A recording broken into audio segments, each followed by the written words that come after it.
Welcome to Eureka Street Crypto. This is my anti-professional crypto channel. I'm just a barely sane dude who fell down the cryptocurrency rabbit hole. This channel is my fumbling attempt to communicate myself outside my own head about my journey in the crypto space. It is basically my brain dump. None of this is actual financial advice.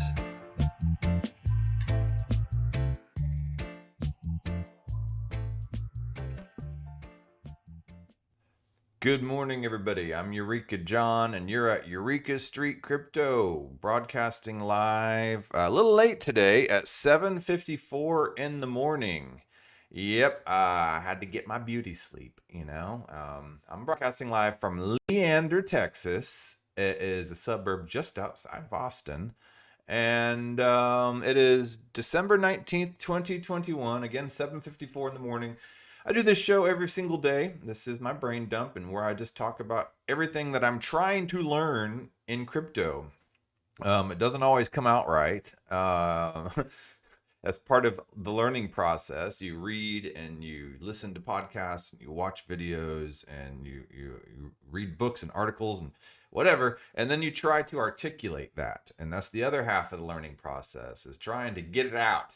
And a lot of times, just like food, the way it looks when it comes in doesn't always look the same as it goes out. So, and that has been the case many times on this show. So, yesterday I tried my hardest to talk about the whole idea of bonding curves and stuff like that. As I was going about throughout the day and reflecting on my show, I was just like, oh man, I did a terrible job explaining that. But, it's just part of the show. So I'm going to try to do that again briefly and then move on to what I was trying to really talk about, which is the token engineering commons and the common stack and augmented bonding curves and all that. Because that's what I was trying to get to. And I was trying to lay the foundations for both myself and for you, the audience, to try to really understand what bonding curves are and what commons are and all this stuff in order to truly be able to understand what the hell commons stack and token engineering commons and Giveth are trying to do. So I guess Giveth is kind of like the public facing interface of the token engineering commons and the commons stack and all that. In order, it's the place where they actively raise the funds and they escrow the funds and stuff like that, and they crowdfund and stuff like that. It's kind of like the Kickstarter, for blockchain. But anyway, first let's take a quick look at Gecko as we get started, and let's see where we are today. So I think everything's still kind of crabby. Yep, crabby market. Moving sideways. Why do crabs move sideways? It's so weird. I was down in Belize a long time ago, and it was right during, I guess, the changing of the seasons or whatever, and it was crab migrating season, migrating, and they all kind of go from the water to certain parts of the ocean, of the land, and you're just driving down the street, and there's just hundreds of crabs skittering sideways, but it is only temporary and it is seasonal, and just like I think the crab market is as well, just temporary and seasonal. So there'll be a time when you'll miss those crabs on the road going across. Just got to try not to hit them. All right, so $47,370.75 is where Bitcoin is. Ethereum's $3,956.69. Binance $535.66. Solana $185.67. Cardano 129, XRP 83 cents, Terra up in number 9. All right, so 74.05, Avalanche at 112.09, Polkadot at 25.33. I'm starting to feel a little happy that the top 10 starting to clear out. Get the animals out of the house. So they don't have to go around cleaning dog poop up everywhere. So Dogecoin and Shiba are number 12 and 13 now, respectively. So, Dogecoin is at 17 cents, and Shiba is at some ungodly number well below 0.00003165. And I saw some meme, the guy with the Astro shirt with his hand clutched on this girl's neck, like, hey, you're like totally explaining something to her, mansplaining something to her. Yeah, basically, and it says, basically when she hits $1, I'm going to be a billionaire, So, Anyway, let's move on over here. So let's go to back to this one that I had highlighted yesterday. This article. I started out yesterday with Giveth.io. And I kind of wanted to lay the foundations of donating to charities, and you just kind of see it go into this memory hole, being at the grocery store checkout line, and they ask if you want to save blind children, and you have to either say yes or no. And that's a terrible yes or no question. Of course, you want to save blind children, but you have everybody there, and you're kind of tight on money, and you don't really want to give it to just some store, and you don't know where that's going to go, and you just kind of like it's gonna just disappear. You'd rather help out somebody in your community or your church, or somebody at work who's having some problems, or somebody, some local charity or community, not just your grocery store that's asking money for United Way, like or you have your boss walking up to you at your cubicle or whatever, or whatever place you're working at work, whatever machine you're working at, and saying, yeah, we'd like to go ahead and pull a percentage out of your paycheck for United Way or UNICEF or whatever, because it's going to charity, and if you don't do it, you get that pressure from your employer, and then you kind of like shamed as a bad person, but then if you do it, it takes it it takes it out of your paycheck, and then you can't make your bills the way you really had planned on doing so, and then you don't know where that money actually goes anyway, and your company gets a tax credit for it all, and it's just a racket. So what is a better way to go about it? And Giveth.io has really brought forth a really cool, transparent way to do it using blockchain, and you see where everything goes. You get to fund projects that you actually like and care about, and that you can tell are smaller projects. It allows space for smaller projects to jump in there, so you don't have to just be some huge charity and stuff like that. Probably been given grants by the government too and all that. I don't know, but here's the Giveth website just real quick. And I know I went over that yesterday, and so I'm not trying to linger too long on this. I want to get more to the meat and bones of bonding curves and augmented bonding curves, but I'm trying to give you a context of why I'm talking about that. All right, so now you see the Giveth website. It's giveth.io. You can go take a gander for yourself. Let me get this on the screen suitable. Sorry for the audio audience while I fumble through the screen stuff. This podcast is also available on Spotify and all the major podcasting platforms out there. So, okay. So, I don't have any donation things. I guess at the end of the audio show, I say my name, eurekajohn.eth and eurekajohn.crypto, but I'm not out there trying to bum any money from you. I'm not a donation. I'm not a nonprofit. I'm just some dude with a video camera. So, all right. So anyway, so let's take a quick look over here. Token Engineering Commons and the Commons Stack. Realigning incentives around public goods, and they're basically creating the infrastructure and the protocol and the software, the blockchain foundation, in order to be able to do stuff like Give.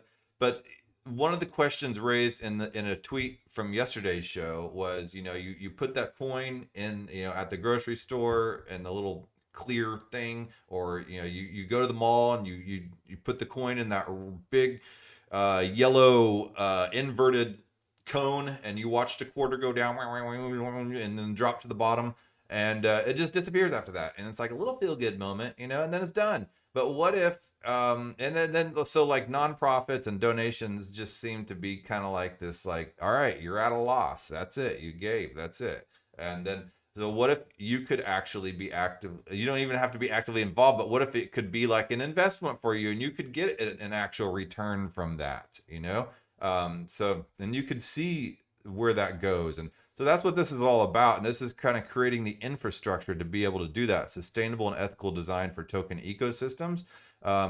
So token engineering, an emerging engineering discipline focused on holistic systems, design and theory, practice, and tools used to design and verify tokenized ecosystems, crypto economic systems, and their simulation using tools like CAD. Okay. And then number 2, a discipline of responsibility, adhering to the highest principles of ethical conduct from ethical engineering. And then 3, a community pushing towards the field of token engineering in theory and practice.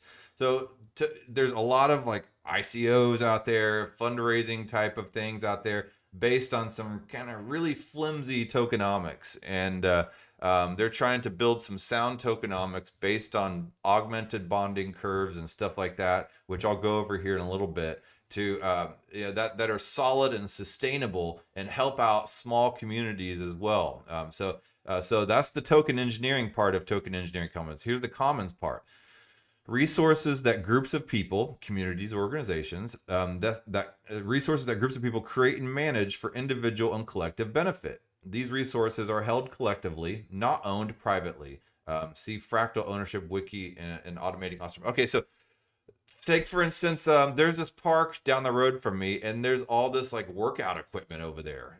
And it's built to be, to hold up to the weather, but it's outside at the park.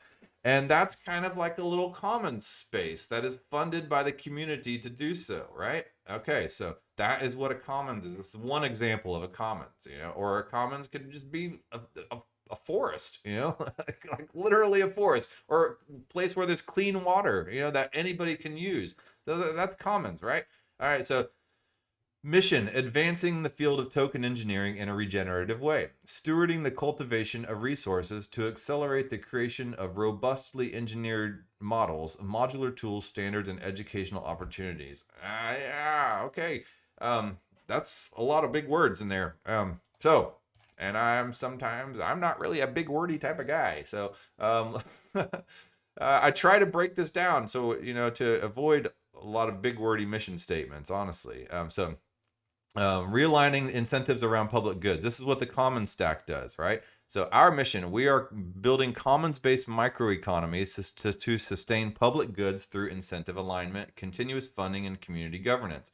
Our library of open source interoperable Web3 components will put effective new tools in the hands of communities.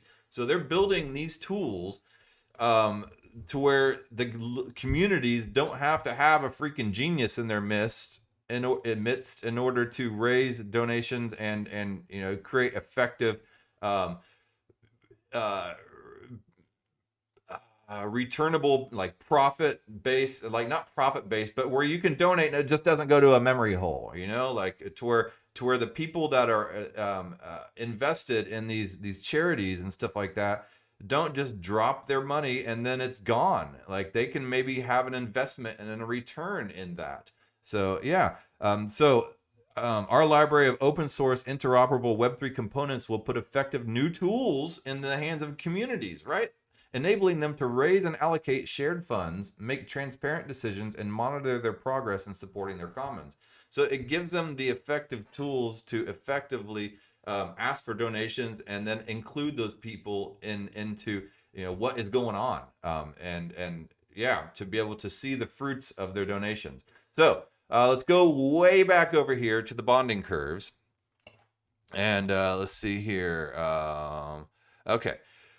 Okay, so saving the planet, making it profitable to protect the commons. Now that we know what the commons are, it can be anything: a water, a pasture, a forest, that workout equipment down the street from me, a skate park, for instance, or I even talked about yesterday a DIY skateboard spot, and that's kind of an unofficial commons, not endorsed by any government, even though some types of cities, eventually after a skate spot has achieved popularity, have kind of adopted it and created a city park out of it. Like take, for instance, in Portland, Oregon, Burnside Skate Park. And in Philadelphia, they have Love Park and stuff like that.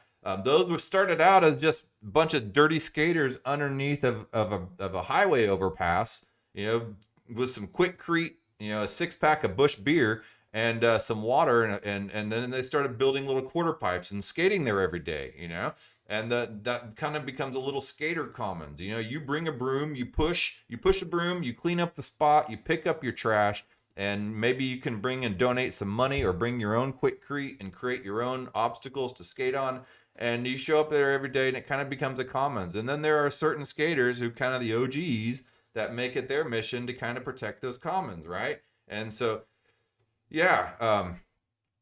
and then tourists kind of come and screw it up a lot of times. They don't pick up their trash, and they may put like just stupid graffiti and stuff on there that's out of place, and whatever. So anyway, without regulation, it's hard to avoid the abuse of a commons, right? So whether it is water, a pasture, or a forest, or a skateboard DIY spot, even with regulation from governments, there are still externalities that exist that are tough to enforce. E.g., global regulation is hard. Some commons are out of reach of regulation. Some commons regulation could still be abused through corruption, and some externalities are simply never catered for due to the cost and coordination.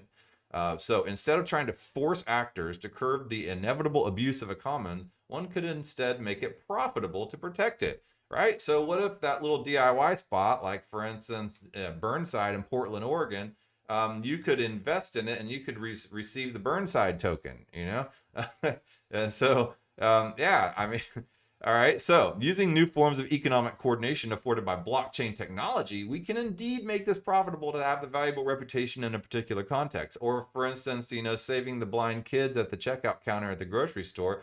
If you dropped $1 in there, or you donated, or you rounded up your dollar, what if you got that token back in return that represented the fact that you did that, right? And then that token, as more and more people do it, could accrue value. Now, I'll explain that here in a second. So, um, so using new forms of economic coordination afforded by blockchain technology, we can indeed make it profitable to have a valuable reputation in a particular context. In fact, it would become more profitable to protect the commons as it becomes more abused. All right? Okay, so this would result in a balancing economic principle that self-regulates the abuse of commons without the requirement of a state-level regulation. So you don't have to have Big Daddy or Mommy State, come on down and be like, we're going to take care of this, because they usually don't. As the ecosystem self-regulates against abuse by making it profitable to do so, the commons would have time to heal. All right, I know it's confusing. So when it does, the balance changes again towards the exploitation of the commons versus the protection of it. This interplay can be profitable, and thus it is in the interest of both parties to ensure the commons survives over time. All right. The premise is that it becomes more valuable to prove to a set of peers that one is protecting the commons when it is becoming increasingly necessary to do so in the face of abuse. This can be done for any commons or communal resources, forest, water, global warming, or even a more ideological commons like ensuring free software proliferates or a skate park. So he says, the author says, I've been accused of inventing Rube Goldberg crypto economic schemes before. I need to look that up. So over time, I wish to make the language clearer, but to start with the concept, I will assume some knowledge about existing crypto economic primitives. All right, so we all know what cryptocurrency is now, right? I hope so. All right, so the participants who act early to protect it to stand to gain the most when the reputation of being a good actor becomes more valuable. In other words, being early to protect the commons would reap the most value. So if there's plenty of water around, or plenty of space somewhere where you're building some skate park stuff, being early to protect that would reap the most value. So curve token bonding works by staking a token of value, say like Ethereum, in return for a new set of tokens. So you buy this new token. In this case, it's called the Save Water token. So costed according to a curve. As more tokens are minted, the more costly it is to mint new tokens. At any time, participants can sell back their tokens on this curve and exit, reducing supply and thus reducing subsequent cost to buy in again. Let's take a quick hop over here to this other one. Okay, here's a little graph and an introduction to bonding curve shapes and use cases by Veronica Kutz. And she says the basic concept of a bonding curve. The core concept of a bonding curve is quite simple. The price of a token is determined by its supply. The more tokens that have been distributed, the higher the price, right? Okay, so here's the supply of tokens going out to the right and the price per token going up in a column. So a basic bonding curve is linear, the line is straight. There's a bunch of other shapes that you can do and a bunch of algorithms, but this increasing linear curve model means that if you buy when the supply is low, you will pay much less per token than when there are lots of tokens. So if you buy when there are already lots of tokens in existence, the high supply, you'll pay a lot more for each token than you did when the supply was low. So you can buy up a curve, meaning that you buy or you mint new tokens, and because this increases the current token supply, the price moves up. And you can also sell down a curve, meaning that as you're burning and selling those tokens, you are driving the price down by decreasing supply. So let's look at an example here. So it shows this numbered all the way up to 23 on both sides, X and Y axis. So So Sally buys 10 tokens, and you can see from the price and supply axes, each token costs more than the last. So for the first token, she pays $1, second $2, third $3, and so on up until 10 tokens. And so she's totaled $55 for that, right? So she will pay in total. She can be worked out by calculating. Okay, in this case, the curve is a linear curve, all right?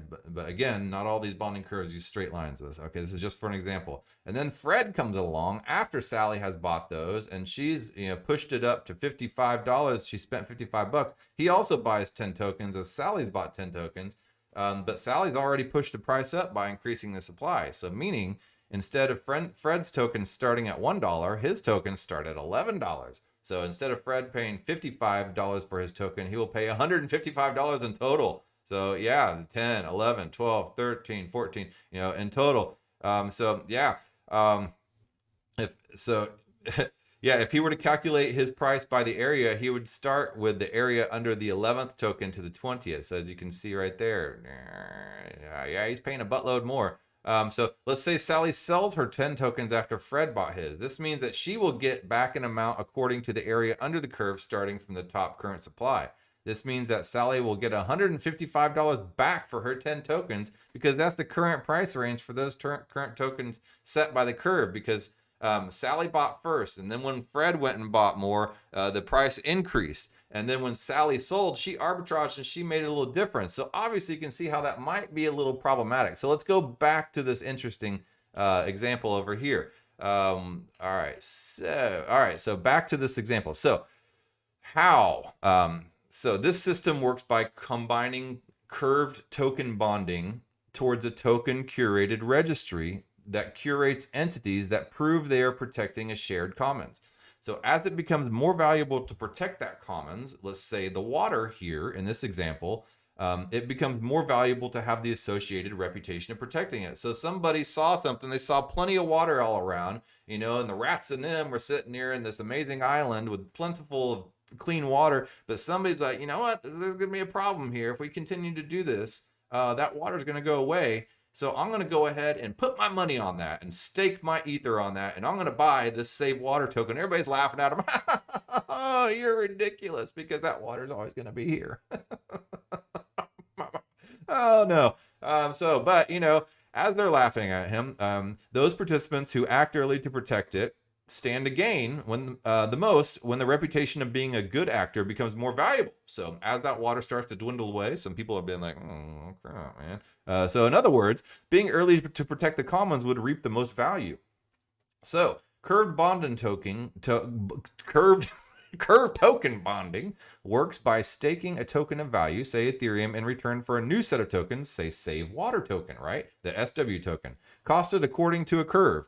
As more tokens are minted, the more costly it is to mint those new tokens, right? Unlike that curve that I showed you, that line with Sally and Fred. At any time, participants can sell back their tokens on this curve and exit, reducing supply and thus reducing subsequent cost to buy again. So now they bring in the whole idea of token curated registry.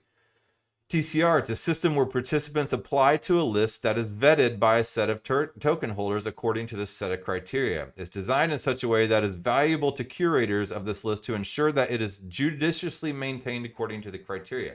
In this case, the criteria is, are you actively curbing your behavior to protect the commons? So are you trying not to use all that fresh water and just totally bathe in it? Old boy over here who bought early in it, he thinks it's going to go away. So are you actively curbing your behavior to protect those commons? If the applicant is successful, they acquire that reputation. So it's kind of the whole Web3 reputation system here. So they can prove that they've owned those tokens from the very beginning, that they have altered their behavior, and they have proof of it on the blockchain by being an investor in those tokens. So being a protector of that particular commons in practice, for the particular commons, the proofs need to be laid out in more detail. So when a commons exists and it is abundant and there's little incentive to regulate or protect it, any participant can freely use it without worry. The cows can graze as they wish. At any point in time, however, a participant can stake a form of value, let's say ether, towards an associated token curated registry. So basically meaning the save water token, something specific to that little community or that project.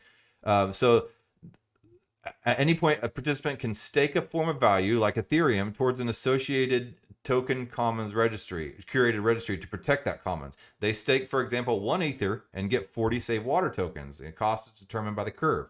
So with the 40 Save Water tokens, they can apply to the registry with sufficient proof to the peers that they are indeed helping to save water. So their reputation is on that blockchain in the proof of those tokens that they bought, that they put their Ether or their dollars or whatever as collateral. So once accepted by everybody, the community, the peers, they attain the reputation of being trustworthy actors. They become OGs in that space, right?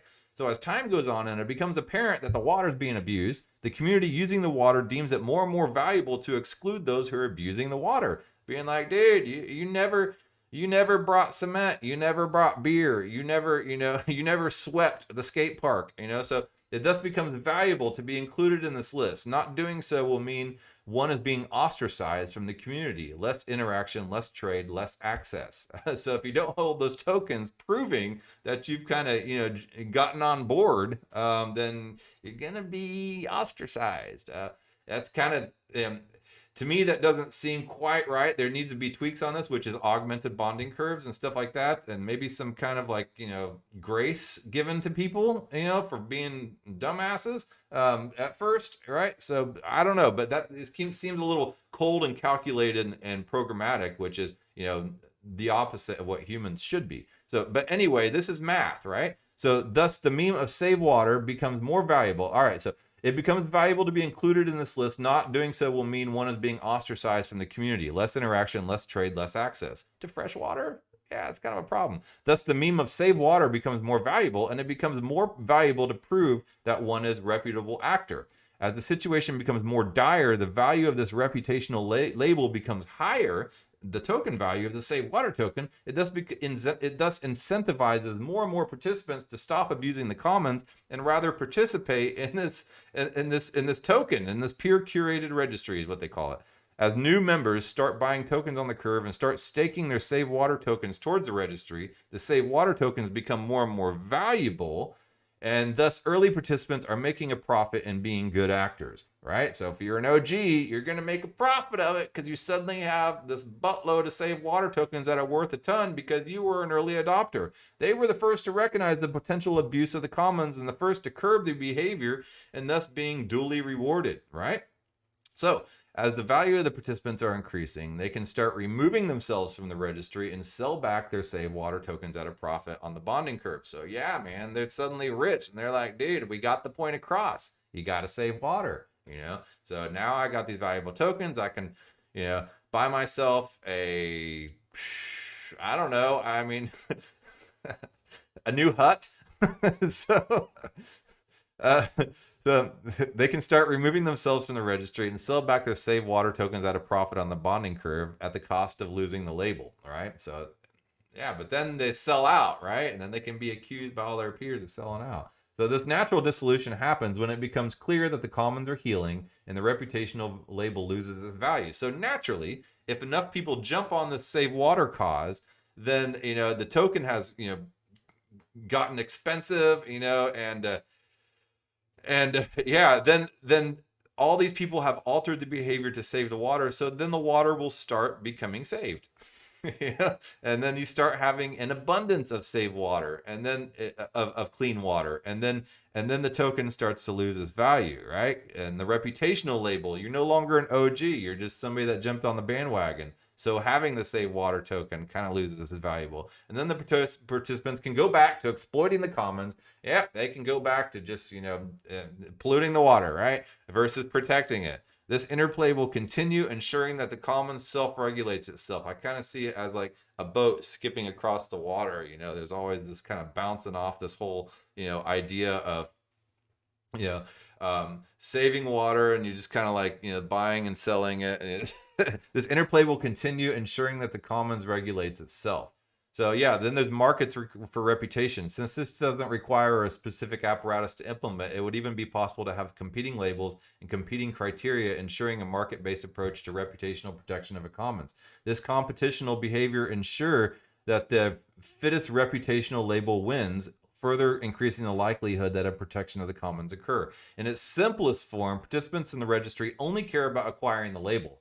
virtue signaling. The label is thus only regarded as an asset that can be relinquished for a profit when they've proved their value. You see this all over the place with some pretty blatant virtue signaling nowadays. However, using the bonding curve, the participants in the registry can also earn as beneficiaries. When a token is minted, all existing participants also get new tokens. It is thus a residual income of sorts. All new participants not only deposit Ether into the pool, but also through the protocol reward all existing participants with new tokens. So now, okay, there's obviously some problems with speculation and some Ponzi schemish type of activity, right? Okay, so let's go to some of this other stuff. I spent a little too much time there. I wanted to go down and there's other stuff I wanted to talk about, but I'm gonna run out of time. Oh shoot, I'm already at 30 minutes again. Oh my god, I didn't even get through bonding curves. Okay, so community funding for social good is broken. Why? Because the main vehicle of funding for social goods programs and services are donations. Donations are made at a loss to the individual and only incentivized by an individual's value of that good or cause. They are admired as a form of social action and can result in positive externalities for donors, but aren't a sustainable community funding model because of their inherent misalignment with traditional incentive models. How can we sustain community contribution when community members are always coming out at a loss? All right, so we've seen a limitation of social good funding to centralized funding sources, governments, foundation, wealthy individual benefactors. Most people don't donate, so their money is allocated through taxation and dispersal by the government. While this ensures anyone contributes and prevents free riders, it puts funding at the whim of party politics, government activities, and other external forces. Meanwhile, a focus on reducing spending has meant that many once public goods have been fully or partially privatized. The underfunding and privatization of public goods has led to an unsustainable community funding model. In more extreme cases, we see the depreciation of social goods due to lack of funding despite having active and dedicated communities who care. Example given, national parks during government shutdowns. I saw this during the pandemic lockdown. Them taping playgrounds. I'm like, dude, everybody's outside. Like kids can slide down a slide. And anyway, they're arresting people on the beach. For like not wearing masks and stuff. That is just insane stuff. So this is whenever the tail starts to wag the dog. So all right. So revisiting the commons. Instead of trying to force actors to curb the inevitable abuse of a commons, one could instead make it profitable to protect it.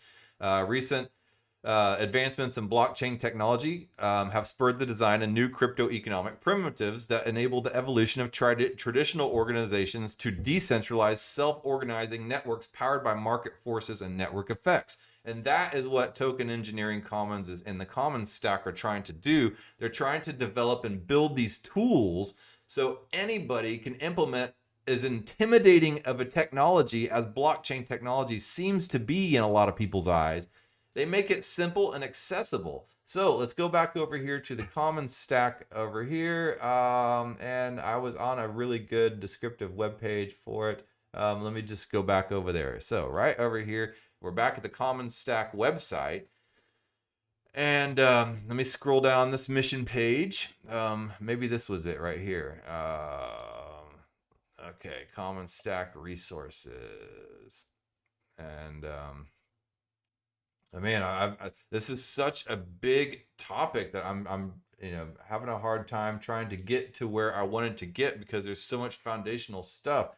Okay, scaling the commons to reprioritize people in the plant and the planet, right? So what are the commons? Why are the commons important? We have some really big issues on the horizon that we can only solve together. Climate change, resource depletion, and open source incentivization. These are all public goods that are prone to the free rider problem.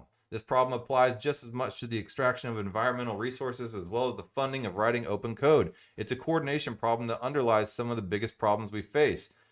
So Ostrom, who's an author I need to read, and others have suggested that we need larger scale coordination mechanisms for making rules to determine how we use and allocate existing resources. We have some of these coordination tools already, but our current approaches are flawed. Our current global coordination mechanisms, both markets and states, are dealing with quite some challenges. We have one-dimensional economies that optimize for profit and exclude people in the environment from their calculations. We have outdated governance systems that are reactive to the problems we seem to be creating for ourselves rather than being proactive in solving them. We don't seem up to the task of responding to new problems fast enough to keep up with the speed at which they're emerging. We have a lack of global cooperation around the resolution of these problems, which leads to a breakdown of coordination on a global scale.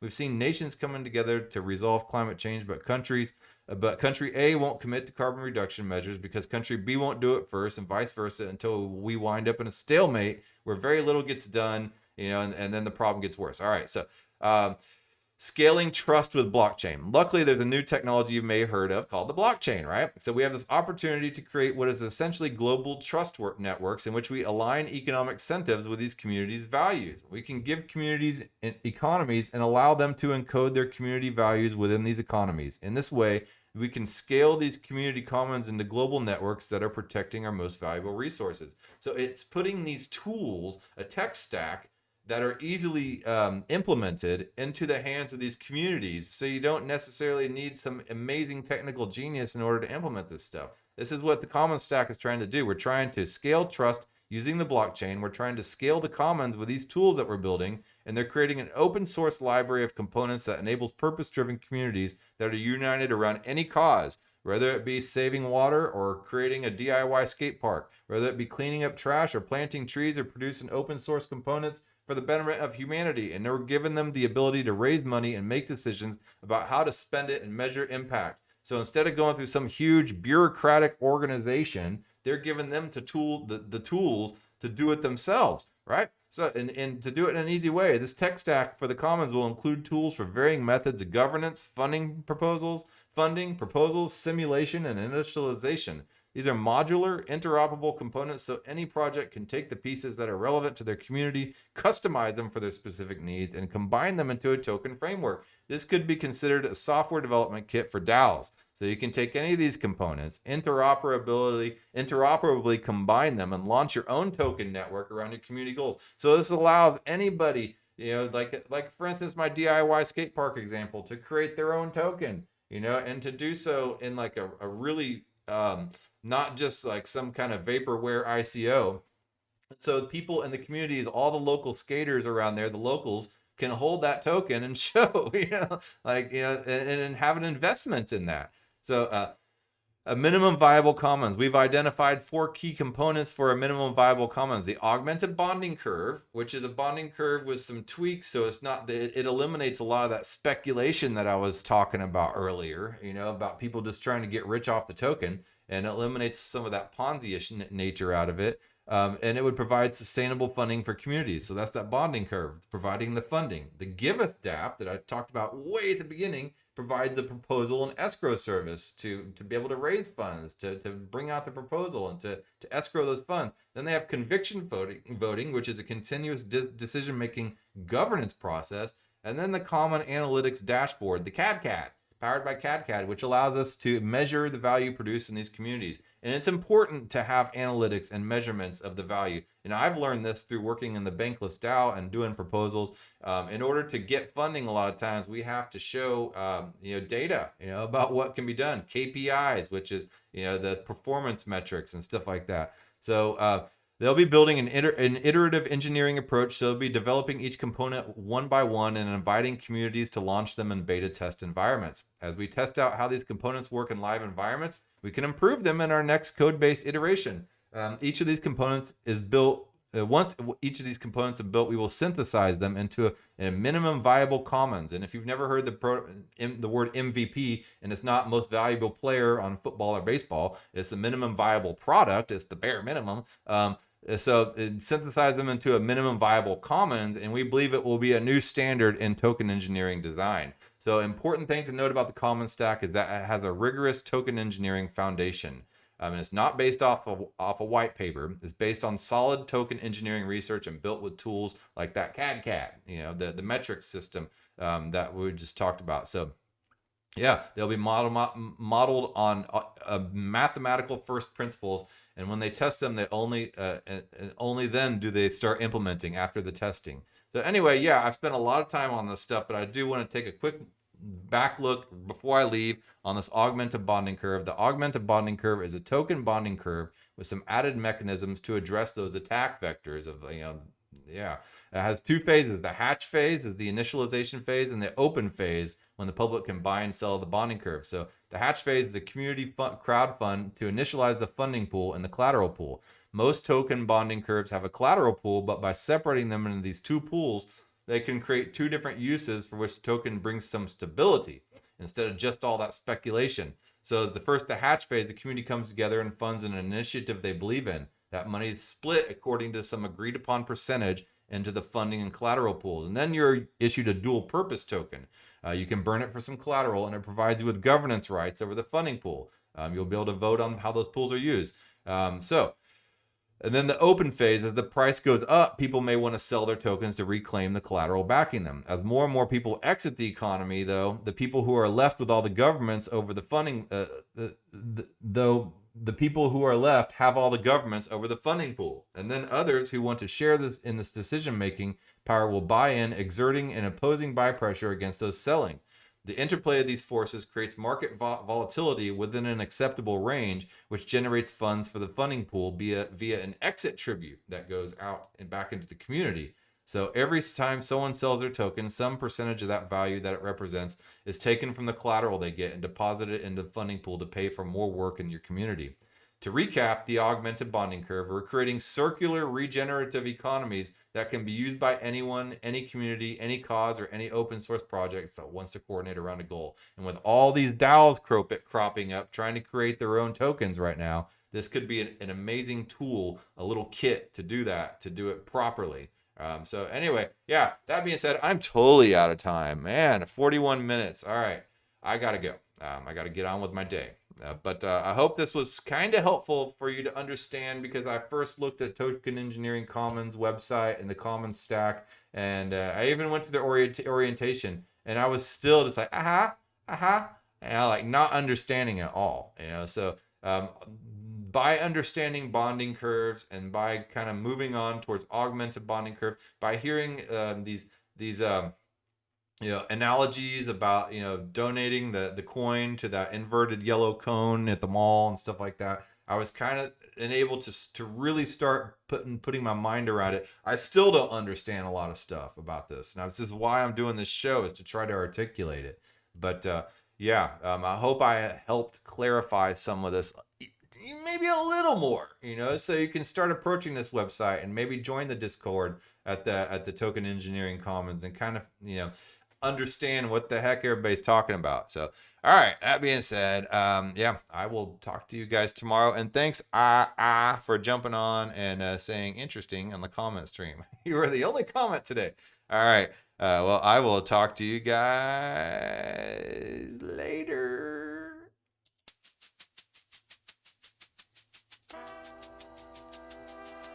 Thank you for making it to the end of this program. If you actually like this content, give a thumbs up. And if you want to hear more, just hit the subscribe button. I'm available on YouTube, Odyssey, and BitChute, and on all the major podcasting platforms in audio version. Spotify specifically. If you would like to follow and leave a review, that would help a lot. I am also available on Twitter at EurekaJohn1. That's EUREKA John, JOHN, and the number 1. My DMs are always open. Feel free to shoot me a message. Thanks again.